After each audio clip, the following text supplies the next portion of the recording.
민호라고 합니다.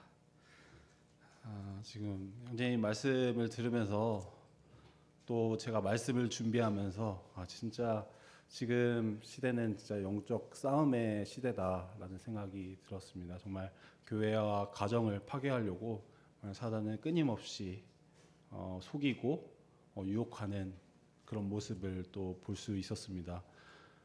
그래서 그러기 때문에 저번 주에 제가 한번 말씀드렸다시피 디모데후서 말씀에 너희는 배우고 확신한 일에 거하라. 정말 우리가 어려서부터 들었던 그런 말씀, 그 말씀을 더욱 새기고 묵상함으로 우리에게 우리 상황 가운데, 우리 사회 가운데 일어난 일들에 대해서 옳게 분별할 필요가 있는 것 같습니다. 오늘은 데살로니가전서 5장입니다. 이전에 지난주에 이제 4장을 함께 나눴었는데요. 간단하게 지난주 말씀 함께 나누면서 5장 시작하도록 하겠습니다. 데살로니가전서 4장 이제 초반에는 바울이 이런 말을 하고 있습니다. 너희가 하나님을 어떻게 기쁘시게 할지, 어떻게 행할지 배웠다. 그리고 너희는 그대로 하고 있다. 라고 이렇게 바울이 데살로니가 성도에게 편지를 쓰는 것으로 우리가 먼저 교훈을 받았습니다. 우리가 마땅히 행할 바를 알지만 그러지 못하는 상황 가운데 우리는 성경 안에서 선한 일을 행할 능력을 먼저 갖추고 우리가 이제 주님 앞에 설 그날 각각 선악간에 행한 그대로 우리에게 심판하실 그날을 생각하면서 우리 이 땅에서의 행실을 지혜롭게 할 필요가 있다라는 것으로 교훈을 나눴습니다. 그 다음에는 하나님의 뜻인 거룩에 대해서 살펴보았습니다. 그때 데살로니가 문화 가운데 참 문란한 그런 상황, 그런 모습들이 있었습니다.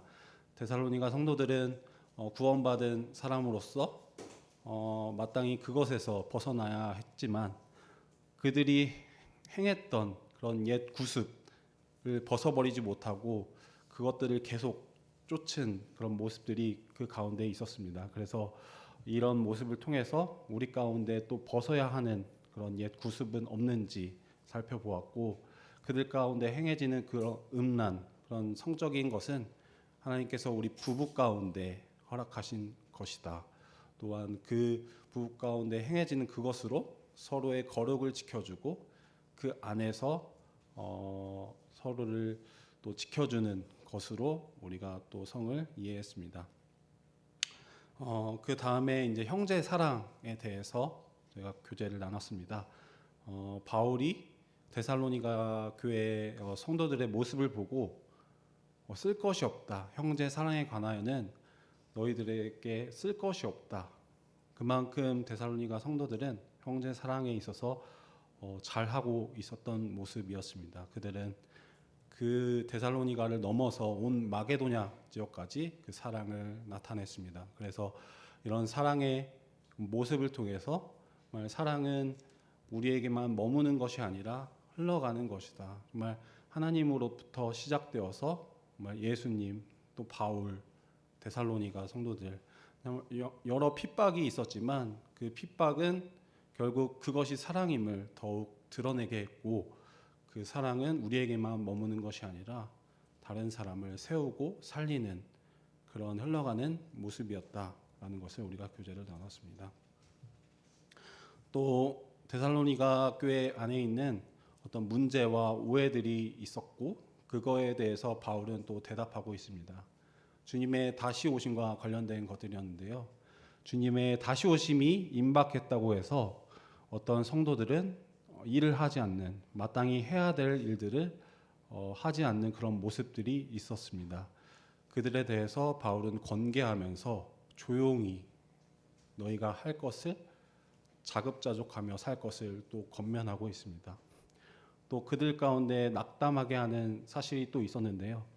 주님의 재림을 맛보지 못하고 주님의 재림을 경험하지 못하고 죽은 성도들, 이 성도들은 어떻게 되는 거냐 이런 궁금증이 있었습니다.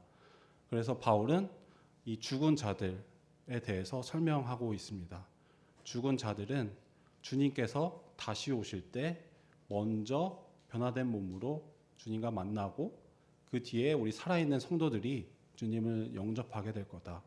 그리고 나중에 그런 모습을 통해서 우리는 영원히 하나님과 함께 있는다. 이것으로 우리의 소망을 삼고 서로 위로하라라고 4장을 통해서 우리가 교제를 나눴습니다. 이제 5장 말씀을 같이 읽고 함께 5장에 대해서 교제를 나누겠습니다. 5장 1절부터 28절까지 있는데요. 제가 1절 먼저 읽겠습니다. 같이 읽었으면 좋겠습니다. 형제들아, 때와 시기에 관하여는 너희에게 쓸 것이 없음은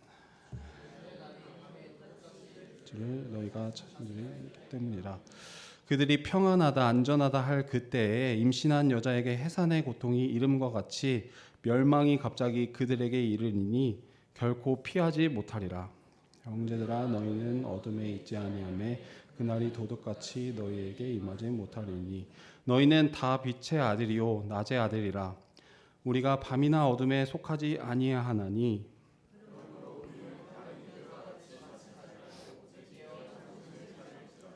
자는 자들은 밤에 자고 취하는 자들은 밤에 취하되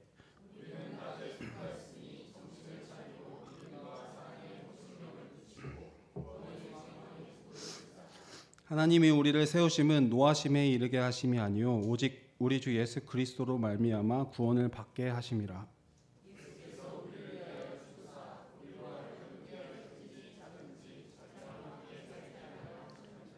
그러므로 피차 권면하고 서로 덕을 세우기를 너희가 하는 것 같이 하라.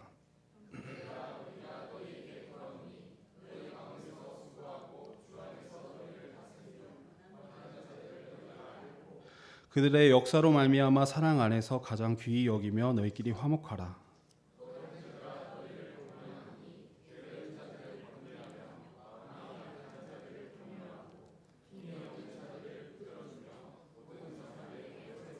삼가 누가 누구에게든지 악으로 악을 갚지 말게 하고 서로 대하든지 모든 사람을 대하든지 항상 선을 따르라. 쉬지 말고 기도하라.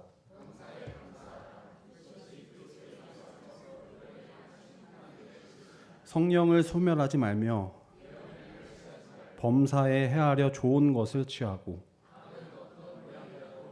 평강의 하나님이 친히 너희를 온전히 거룩하게 하시고 또 너희의 온 영과 혼과 몸이 우리 주 예수 그리스도께서 강림하실 때에 흠없게 보존되기를 원하노라. 형제들아, 우리를 위하여 기도하라. 내가 주를 힘입어 너희를 명하노니 모든 형제에게 이 편지를 읽어주라.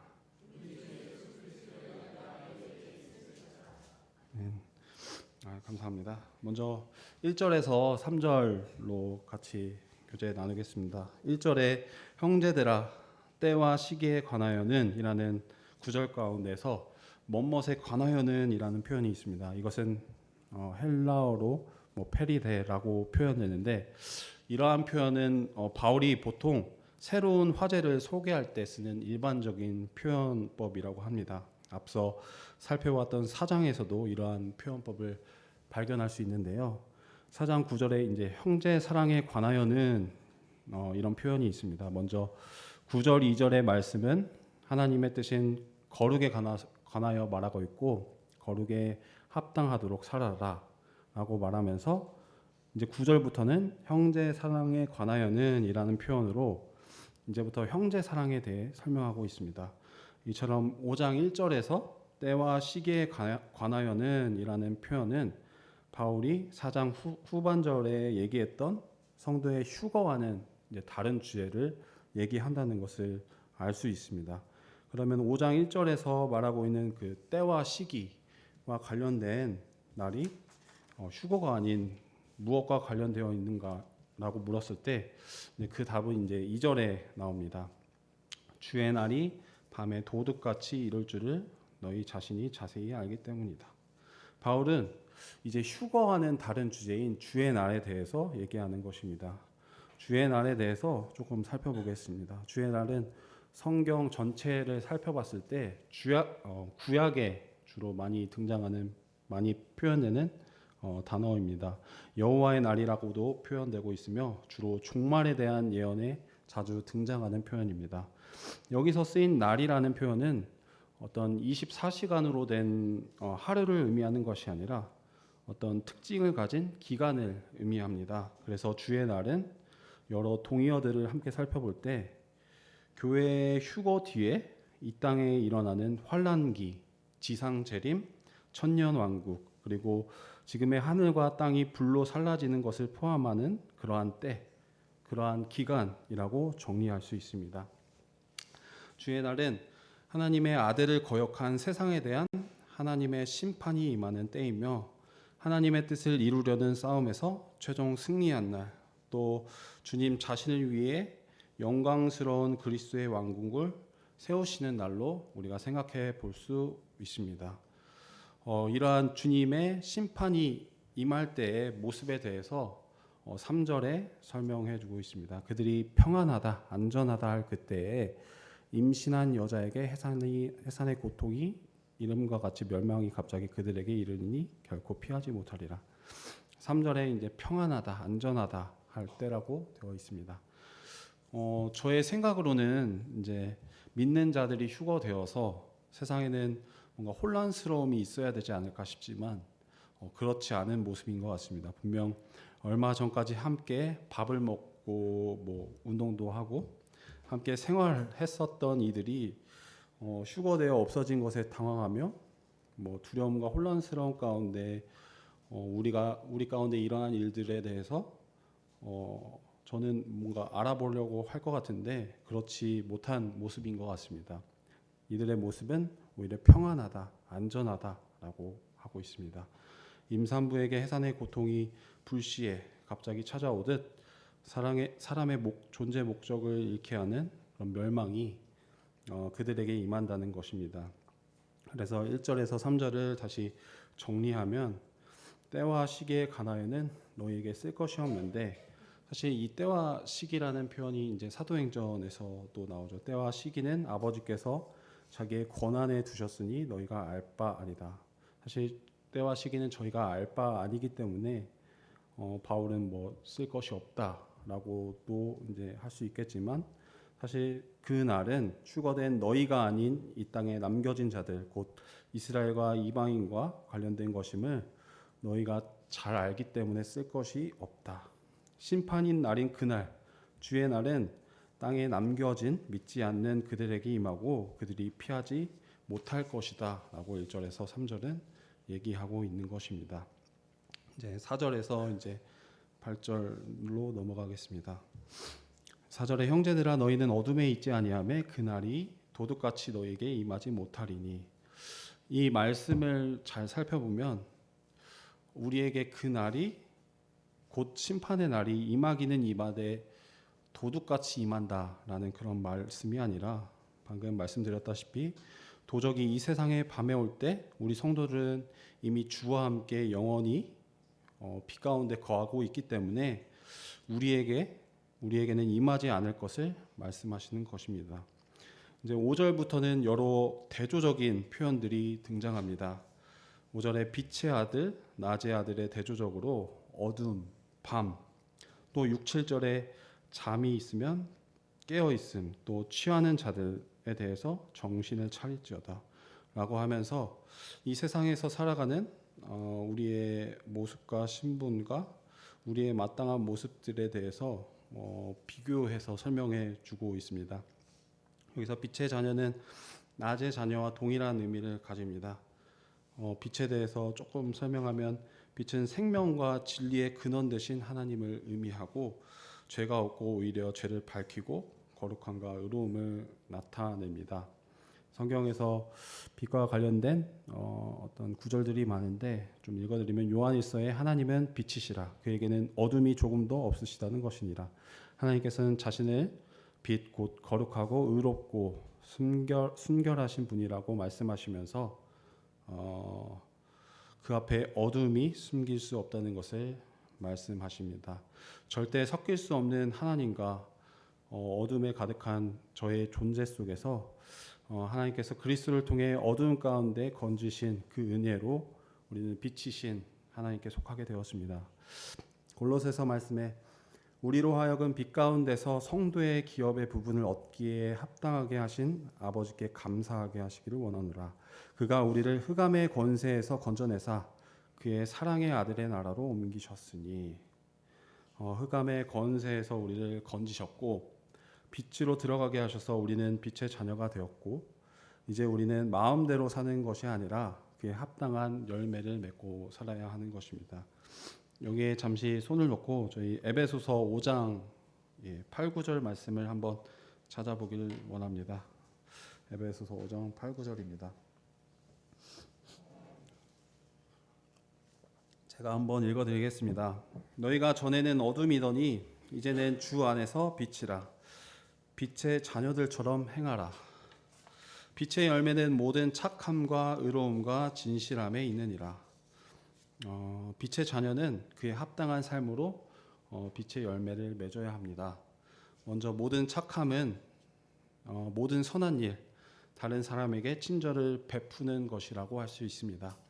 내가 할 수 있는 여러 방법과 또 내가 힘이 닿는 때까지 내가 하고 싶은 사람만이 아니라 모든 이들에게 착한 일을 해야 한다고 말하고 있습니다. 또 갈라디아서에서는 우리에게 기회가 있는 대로 착한 일을 할 것을 얘기하고, 또 있으면 더욱 믿음의 가정들에게 친절과 선한 일들을 베풀 것을 말하고 있습니다. 또 마태복음에서는 이같이 너희 빛이 사람 앞에 비치게 하여 그들로 너희 착한 행실을 보고 하늘에 계신 너희 아버지께 영광을 돌리게 하라. 이러한 하나님의 말씀에 순종함으로 결국에는 하나님께 영광이 된다는 것입니다. 저도 예전에 있었던 일이 잠깐 생각났는데, 예전 청년 때 어떤 교회 모임에서 제가 잠깐 바쁜 중에 이제 늦게 참석을 하게 되었습니다. 이제 교회 모임에 이제 집회 준비를 하려면은 찬양집이나 이런 것을 세팅을 하고 해야 되는데, 저는 너무나 이제 분주하고 바쁜데 아무도 그것을 하지 않아서 저는 이제 바쁜 중에 진짜 마음은 제가 드러내지 못했지만 그런 중에 일단은 다 세팅을 하고 준비를 한 그런 상황이 있었는데, 어떤 자매님께서 그거를 보시고 나중에 저의 상황을 되게 아셨나 봐요. 되게 바쁜 중에 그런 것을 했다는 거에 되게 뭔가 감동을 받으셨다라는 그런 말이 기억나면서, 사실 제 마음은 그렇지 못했지만 이렇게라도 또 감동을, 또 어떤 귀감을 줄 수 있구나라는 생각을 해봤습니다. 저의 마음을 또 제가 온전하게 알지 못할 수 있겠지만, 또 저의 깊은 곳에 또 그런 감사한 마음이 있을 수도 있었겠지만, 또 이렇게라도 또 다른 성도들에게 하나님의 영광을 낼 수도 있구나라는 그런 것이 또 생각이 들어졌습니다. 빛의 열매는 모든 착함과 의로움과 진실함에 있느니라. 또 착한 행실과 더불어 옳은 것, 진리를 말하는 것이 빛의 자녀의 태도임을 우리가 알아야 할 것입니다. 데살로니가전서 이제 5장으로 다시 돌아와서 이제 6절입니다. 그러므로 우리는 다른 이들과 같이 자지 말고 오직 깨어 정신을 차릴지라. 자는 자들은 밤에 자고 취하는 자들은 밤에 취하되. 여기서 말하는 잠은 저희가 앞서 4장에서 살펴보았던 잠, 그러니까 육체의 죽음과는 조금 다른 뜻입니다. 4장에서는 육체의 죽음을 가리켜 죽은 자들을 얘기했는데, 여기서는 여기서 얘기하는 잠은 영적인 것에 무관심하고 무감각하여 깊이 잠든 상태를 말합니다. 이 땅에서의 삶의 것에 관심이 있고 그것을 추구하는 것에 에너지를 소모해서 정작 영적인 것에 무감각하고 관심이 없게 되는 것입니다. 이 땅에서 하는 모든 것이 영적인 것을 방해하는 것이라는 게 아닙니다. 마땅히 세상 가운데 해야 할 우리의 역할들이 있지만 우리를 주님께 나아가고자 하는 것에 방해하는 것들, 그것들에 오히려 우리의 마음을 쏟아서 정작 신경 써야 할 것에 힘을 쏟지 못하고 잠들어 있는 상태를 우리는 경계하고 생각해 봐야 할 것입니다. 또 7절에 취하지 말라고 하십니다.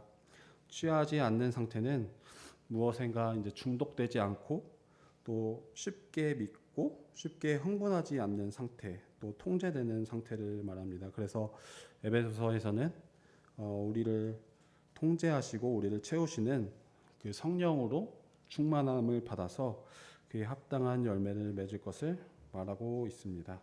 자는 것과 취하는 것, 둘 다 마땅히 우리는 경계해야 될 모습인 것 같습니다. 다음 8절입니다. 우리는 낮에 속하였으니 정신을 차리고 믿음과 사랑의 호심경을 붙이고 구원의 소망의 투구를 쓰자. 8절에서는 군복의 구성물 중에서 호심경과 투구가 언급되었습니다. 호심경은 가슴과 또 이제 주요 부위를 보호하며 투구는 생각과 지성을 다스리는 머리를 보호합니다. 성경에서 우리의 현 상황들을 전쟁, 싸움 중에 있다고 말하고 있습니다. 우리의 대적인 마귀가 우리를 무너뜨리고 계속 찌르고 있습니다. 그 중에 우리의 중요한 부위이자 어떻게 보면 우리의 약점이라고 할 수 있는 머리와 마음, 이것들을 사단은 공격하여 우리를 쓰러뜨리고 낙담시키려 합니다. 우리 가운데 나쁜 생각들을 심겨주고 우리가 그것을 분별하지 못한 채 속아 그것을 또 받고 시기, 질투, 분노, 원망 이런 잘못된 감정들을 또 마음에 일으켜서 나쁜 행동으로까지 표출하게 만드는 것입니다. 그것으로 우리를 정죄하고 낙담하게 하고 우리를 분열시키고 결국 우리가 하나님의 일을 할 수 없도록 우리를 주저앉게 만드는 것입니다. 그래서 우리는 우리의 생각과 마음을 찌르는 이 마귀의 관계로부터 능히 우리를 보호해야 할 것입니다. 그렇기 위해서 먼저 믿음, 소망, 사랑으로 보호받는 것입니다. 먼저 소망의 구원의 투구입니다. 우리는 구원받은 자입니다. 하나님의 자녀, 또 빛의 자녀입니다. 하나님과 사귐이 있는 자로서 신분에 합당한 올바른 생각들을 하고 그것을 받아들여야 합니다. 어떤 생각이 들 때 그 생각이 하나님과 사귐 가운데 온 것인지, 말씀 가운데 합당한 것인지, 하나님과 관계를 방해하는 생각인지 우리는 고민해야 합니다. 왜냐하면 우리는 구원받은 성도이기 때문입니다. 육체의 원함을 쫓아 살고 생각했던 죄의 종에서 먹든지 마시든지 하나님의 영광을 위해 사는 하나님의 자녀로 신분이 변화되었기 때문에 변화된 신분에 맞는 합당한 생각을 우리는 분별하고 그것을 취해야 합니다. 또한 이 세상에 있는 여러 낙담되고 유혹되는 상황 가운데 우리를 건지시고 함께 하실 그런 날들을 생각하여 이러한 소망으로 우리의 생각을 보호하고 안전하게 지키는 것입니다. 그리고 믿음과 사랑의 호심경을 붙여서 우리에게 허락하신 본래 뜨겁고 넘쳐 흐르는 그 사랑을 빼앗기지 않도록 보호하고 또 믿음으로써 표면에 우리의 모습을 드러내고 우리의 빛을 발하는 모습이 필요합니다. 그 다음은 사단의 공격으로부터 우리 머리와 마음을 지킬 수 있는 것은 기도와 간구입니다. 우리가 잘 알고 있는 에베소서 6장 10절에서 17절 말씀의 내용은 마귀를 대적하는 싸움 가운데 전신갑주를 취할 것을 얘기하고 있습니다. 이러한 말씀에 이어서 나오는 18절 말씀에 모든 기도와 간구를 하되 항상 성령 안에서 기도하고 이를 위하여 깨어 구하기를 항상 힘쓰며 여러 성도를 위하여 구하라고 되어 있습니다. 또 우리가 잘 알고 있는 빌립보서 4장 6, 7절 말씀에 아무것도 염려하지 말고 다만 모든 일에 기도와 간구로 너희 구할 것을 감사함으로 하나님께 아뢰라. 그리하면 모든 지각에 뛰어난 하나님의 평강이 그리스도 예수 안에서 너희 마음과 생각을 지키시리라. 우리의 머리와 가슴을 지속적으로 공격하는 사탄으로부터 우리 마음과 생각을 지키는 것은 기도와 간구라는 것입니다. 기도는 하나님과 삶의 전체적인 부분에 대해 교제 또는 대화를 말하고요. 또 간구는 하나님께 특정한 것을 구하는 것으로 나아가는 것을 말합니다. 먹고 우리는 거주하고 또 입고 하는 우리의 모든 삶 가운데 염려할 수밖에 없는 것 같습니다. 그 작은 염려와 걱정과 불안이 우리 생각의 틈타 그것이 하나님을 멀리하게 되는 죄를 만들게 되는 것입니다. 그것으로부터 우리 마음과 생각을 지키는 방법이 모든 삶의 부분을 하나님과 교제하고 대화하고 또 하나님께 구하는 것입니다. 하나님과 하나님의 것으로 생각과 마음을 가득 채워서 어떤 사단에게 틈탈 생각이 없게 하는 것이고 또 교회와 이웃 가운데 있어야 할 것들을 지속적으로 생각하고 그것들로 우리의 머리를 채워서 다른 생각을 할 수 없도록 우리를 가두고 지켜야 하는 것입니다. 특히 이러한 것들은 형제님들은 아시겠지만 또 말씀 이렇게 준비할 때 이러한 특성이 두드러지게 나는 것 같습니다. 항상 말씀에 대한 어떤 걱정과 또 부담 때문에 항상 머릿속으로 어떠한 말씀과 어떤 이런 것들에서 계속 생각하다 보니까 상대적으로 덜 이런 것들로부터 공격을 받게 되는 그런 경험을 하게 되는 것 같습니다. 잠언 말씀에 모든 지킬 만한 것 중에 더욱 내 마음을 지키라 생명의 근원이 이에서 남이라. 또 로마서에 마땅히 생각할 그 이상의 생각을 품지 말고 오직 하나님께서 각 사람에게 나누어 주신 믿음의 분량대로 지혜롭게 생각하라. 우리의 마음과 생각은 정말로 중요한 것 같습니다. 사단도 그것을 알고 이것에 대해 공격하는 만큼 우리도 앞서 말씀드린 것들로 무장해서 이것을 지켜야 할 것입니다. 다음은 9절입니다. 하나님이 우리를 세우심은 노하심에 이르게 하심이 아니요 오직 우리 주 예수 그리스도로 말미암아 구원을 받게 하심이라.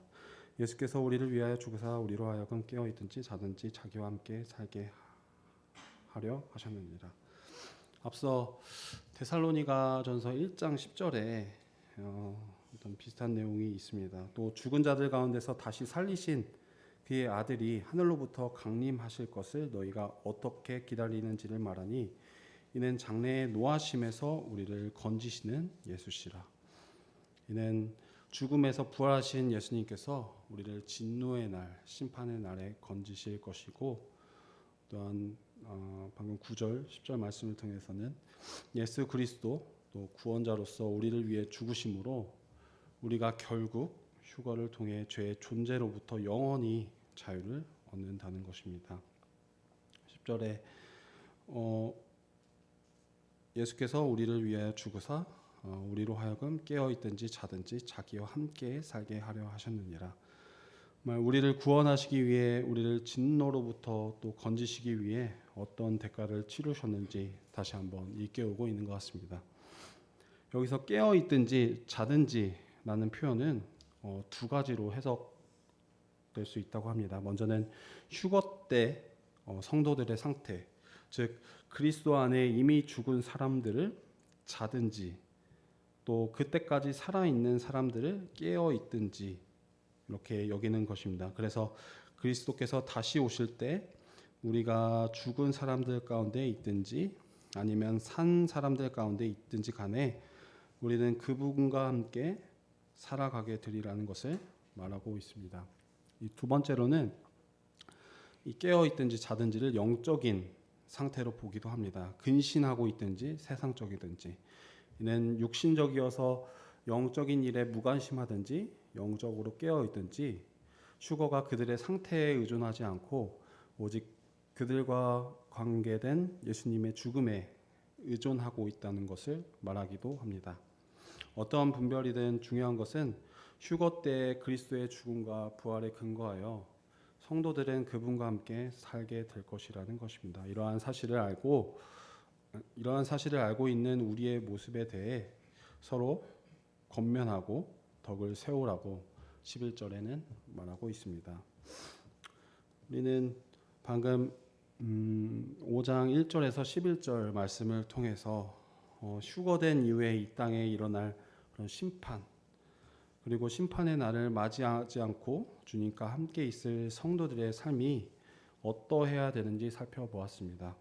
주님께서 공중에 오셔서 우리를 끌어올리시는 이 휴거로 누군가에게는 영원히 항상 주님과 함께하는 축복을, 또 누군가에게는 진노와 환란이 가득한 심판을 기다리는 저주를 맞이하게 되는 것입니다.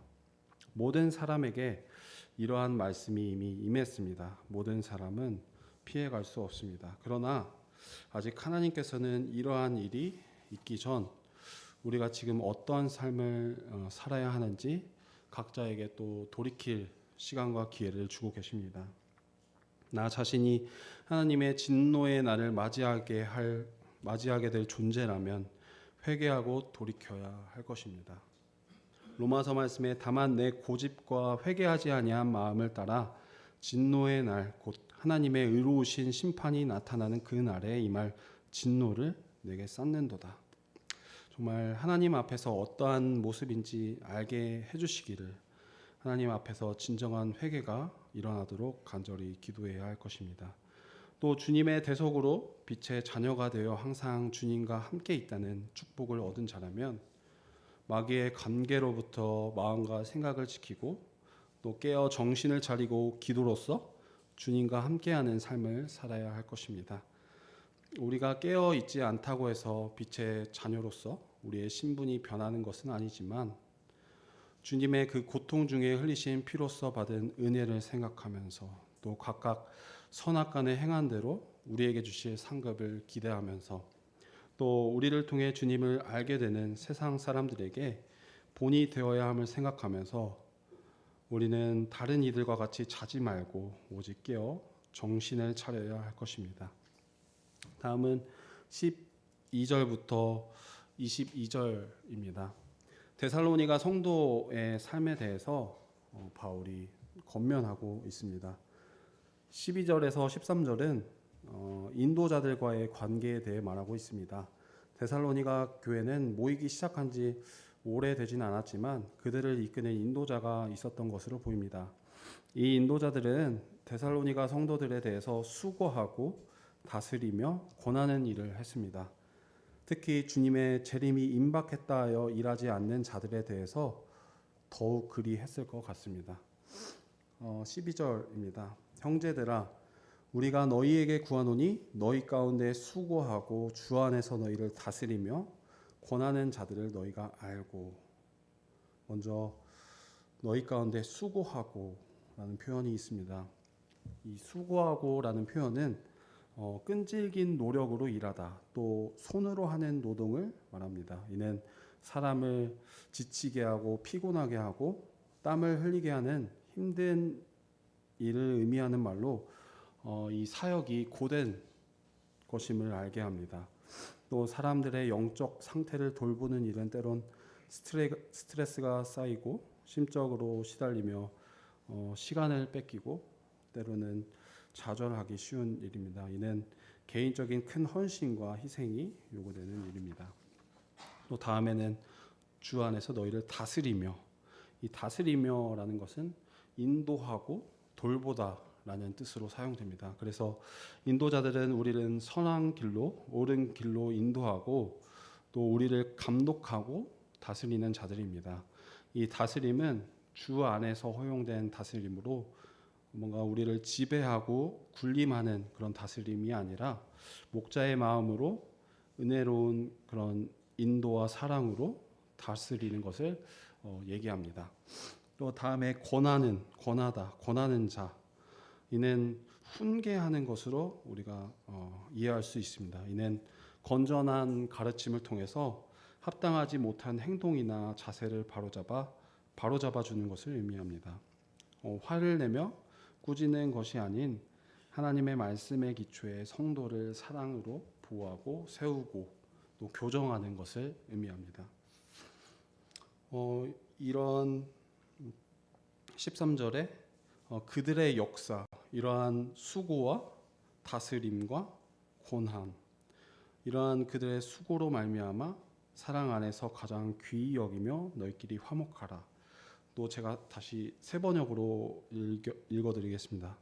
그들이 하는 일을 생각해서 사랑으로 그들을 극진히 존경하십시오. 여러분은 서로 화목하게 지내십시오.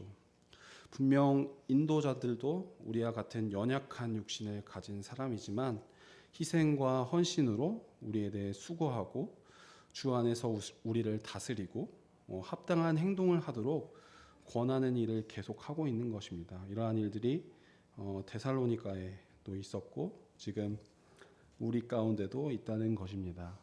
저도 이제 어려서부터 교회 안에 있었고 그런 인도자들을 생각해 볼 때 와, 정말 헌신적이다. 어떻게 그러한 삶을 살 수 있을까 하는 그런 감사한 마음이 있는 것 같습니다. 그 중에 이제 제가 서대문 교회에 이제 오면서 뭔가 인도하시는 분들을 생각할 때 좀 뭔가가 좀 감동이 됐던 이야기가 하나 있는데 우리가 이렇게 모일 때 분명 이 교회 주변에 피해가 가는 상황이 있을 수도 있지 않습니까?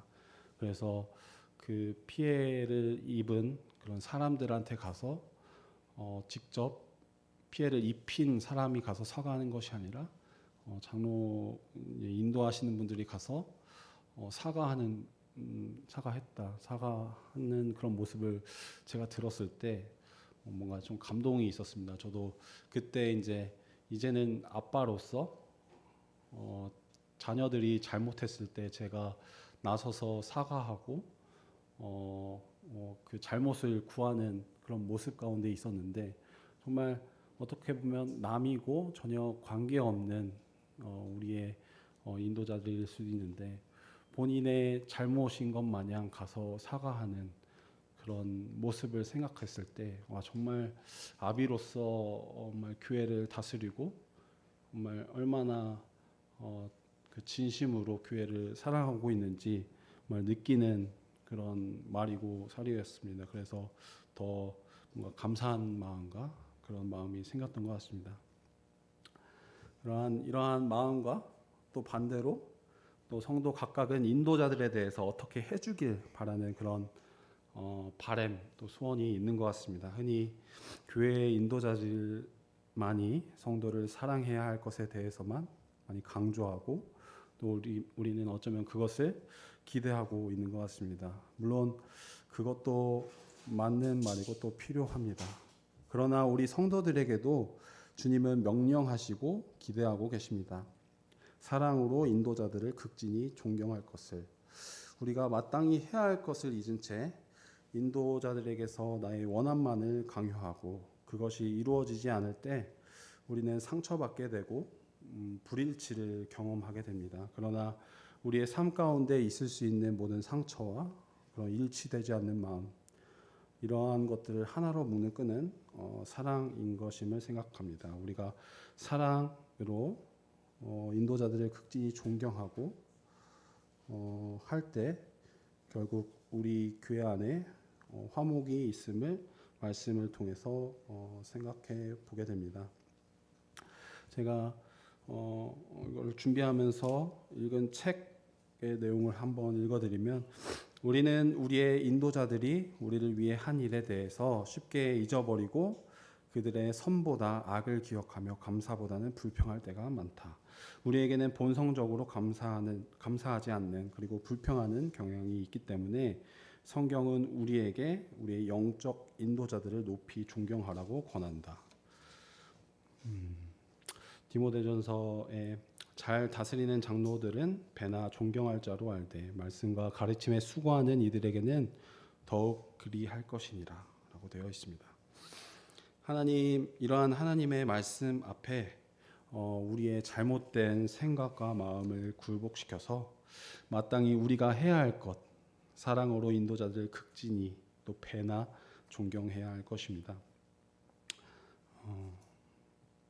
뭔가 갑자기 이것을 준비하면서 저의 얘기를 또 하자면 뭔가 말씀과 관련이 없는 그런 내용이어서 그냥 가볍게 들어주시면 좋을 것 같습니다. 저는 제가 어떠한 생각이나 어떤 판단하는 마음이 들 때 떠오르는 항상 브레이크를 잡아주는 그런 말이 있어요. 이 말은 성경에는 없는 말이고 어떤 한 축구 선수가 한 말입니다. 그 축구 선수는 굉장히 잘하는 축구 선수였는데 어떤 자신의 어떤 경기력과 결과에 대해서 비판하는 그런 팬들에게 한 말입니다.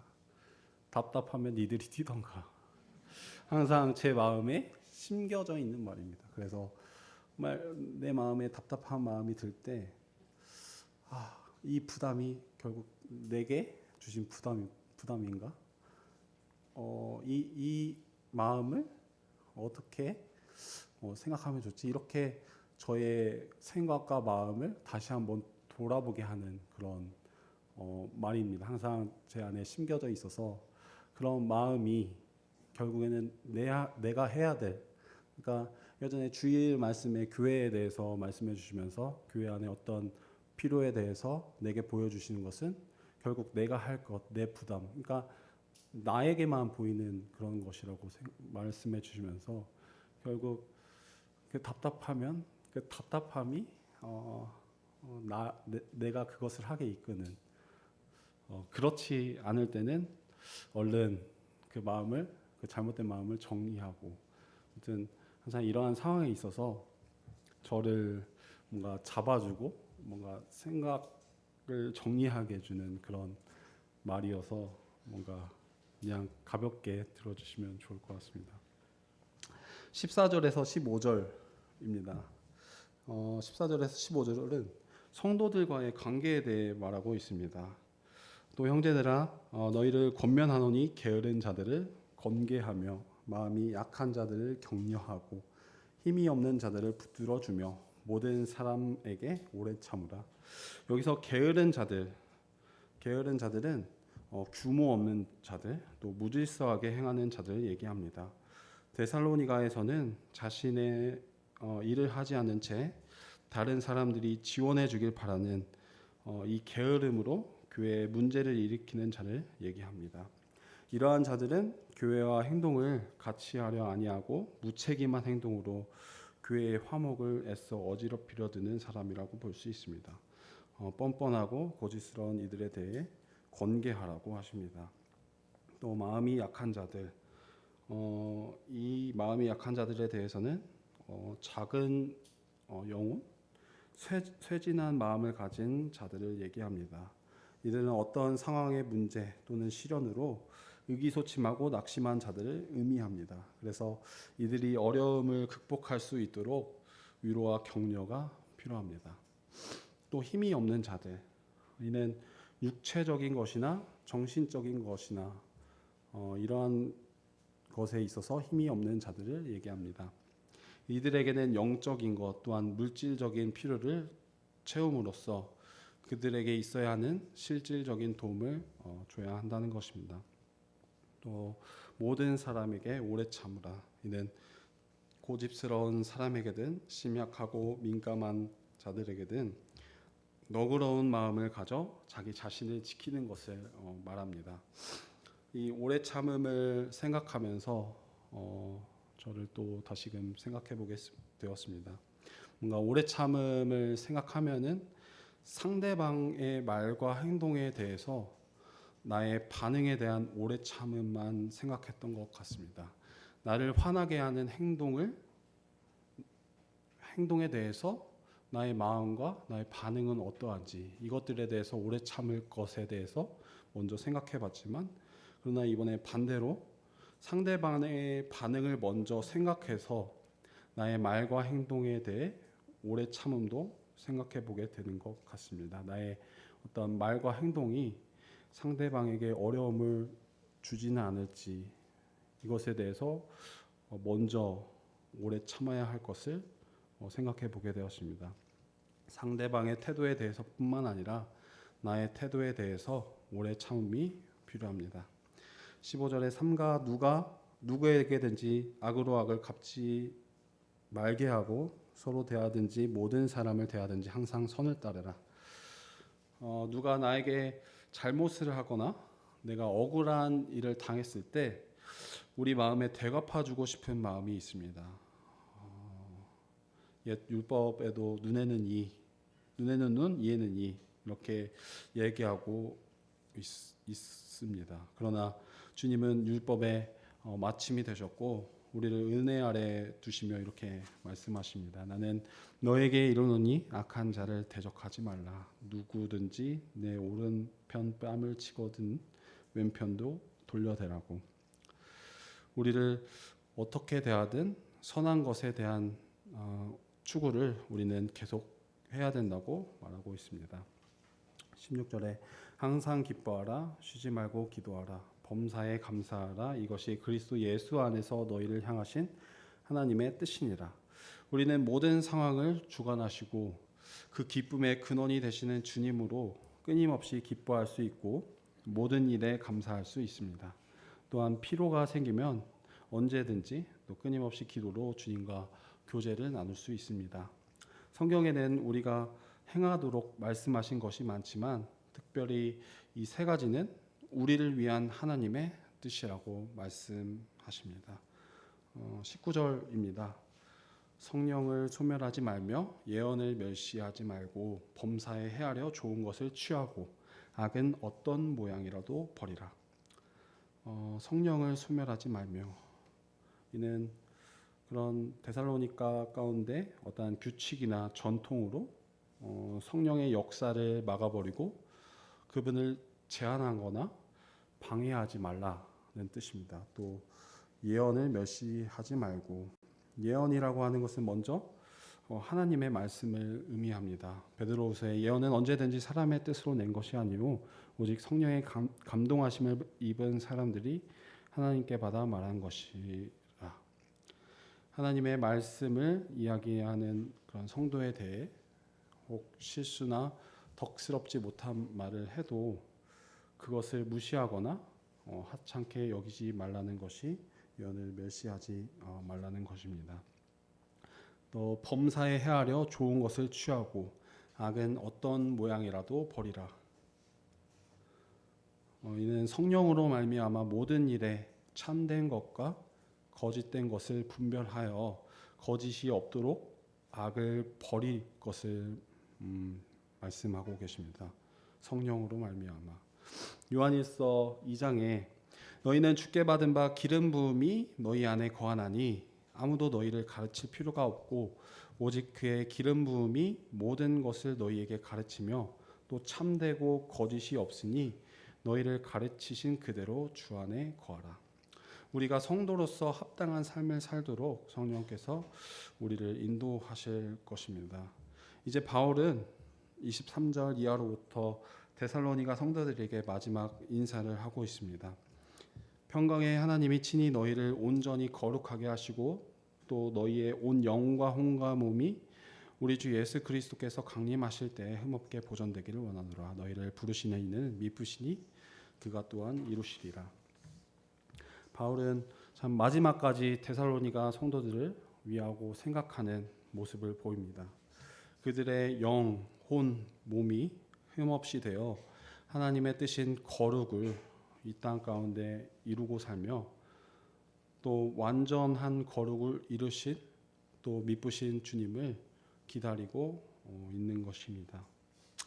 끝으로 25절에서 28절 형제들아 우리를 위하여 기도하라. 거룩하게 이맞춤으로 모든 형제에게 문안하라. 내가 주를 힘입어 너희를 명하노니 모든 형제에게 이 편지를 읽어주라. 우리 주 예수 그리스도의 은혜가 너희에게 있을지어다. 이렇게 얘기하면서 바울은 데살로니가의 첫 편지를 마무리하고 있습니다. 우리는 방금 데살로니가전서 5장을 통해서 우리 휴거 이후에 이 땅 가운데 펼쳐질 심판의 날, 주의 날을 생각해 보면서 정말 우리를 심판해서 걷어주신 그 은혜를 또 생각하며 또 마땅히 우리는 남겨진 삶을 어떻게 살아야 되는지 또 생각해 볼 수 있었습니다. 또 교회 안에서 또 성도들, 인도자들에 대해서 우리의 태도는 어떠해야 되든지 정말 인도자들을 마땅히 극진히 존경해야 할 것을 말하고 있고, 또 성도들에 대해서 오래 참고 또 각 마음에 항상 기뻐하고 쉬지 말고 기도하고 범사에 감사할 것을 얘기하고 있습니다. 정말 데살로니가 성도들의 모습을 통해서 정말 본이 되고 그 사랑이 넘쳐 흐르는 모습을 통해서 우리 마음 가운데 정말 소원이 되고 참 배울 점이 많았던 시간이었던 것 같습니다. 그럼 기도하고 마무리하도록 하겠습니다.